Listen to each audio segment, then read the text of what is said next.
भारत ने घरेलू हिंसा को एक अपराध के रूप में पहचाना है और इससे राहत और सुरक्षा भी प्रदान की है, लेकिन दुर्भाग्य से केवल महिलाओं के लिए। पुरुषों के खिलाफ घरेलू हिंसा लगभग शून्य है, क्योंकि किसी पुरुष की सुरक्षा के लिए किसी कानून में कोई प्रावधान नहीं है।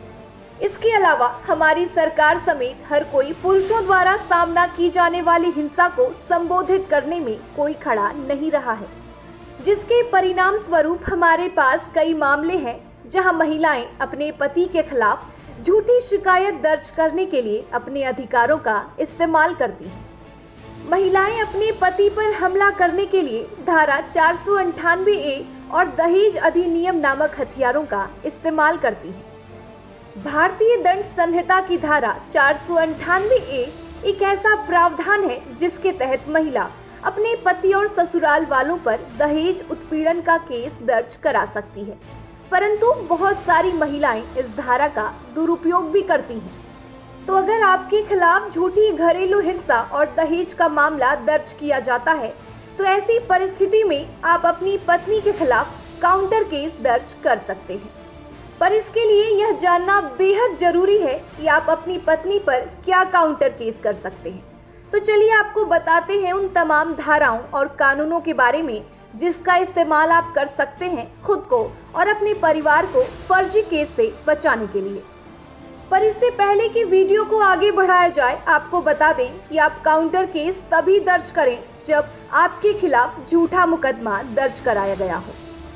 पहला है भारतीय दंड संहिता 1860 की धारा 120B, जिसके तहत आप अपनी पत्नी के खिलाफ मामला दर्ज कर सकते हैं कि वह आपके खिलाफ अपराध करने की साजिश रच रही है।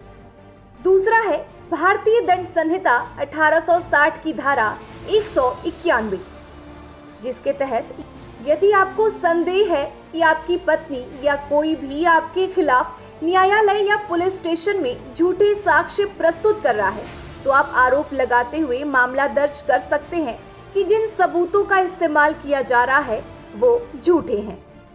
तीसरा है भारतीय दंड संहिता 1860 की धारा 500, जिसके तहत आप मानहानि का केस भी दर्ज कर सकते हैं। जी हाँ, अगर कोई आपको किसी भी तरह से बदनाम करने की कोशिश करता है, तो आप उन्हें उनके आचरण के कारण होने वाले नुकसान के लिए अदालत में घसीट सकते हैं। वे मुआवजे के मामले में आपको क्षतिपूर्ति देने के हकदार होंगे।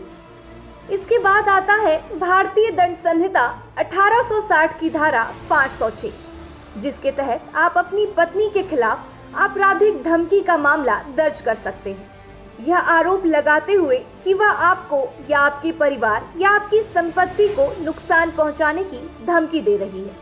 तो वहीं यदि आप मानते हैं कि आपकी पत्नी द्वारा दर्ज की गई शिकायत झूठी है, तो आप धारा 227 के तहत एक आवेदन दायर कर सकते हैं, जिसमें कहा गया हो कि आपकी पत्नी द्वारा भरा गया 498A मामला झूठा है। यदि आपके पास पर्याप्त सबूत हैं या यदि उसके पास आरोपों को साबित करने के लिए पर्याप्त सबूत नहीं है, तो संभावना है कि न्यायाधीश सिर्फ 498A मामले को खारिज कर दे, क्योंकि यह एक बनावटी मामला है।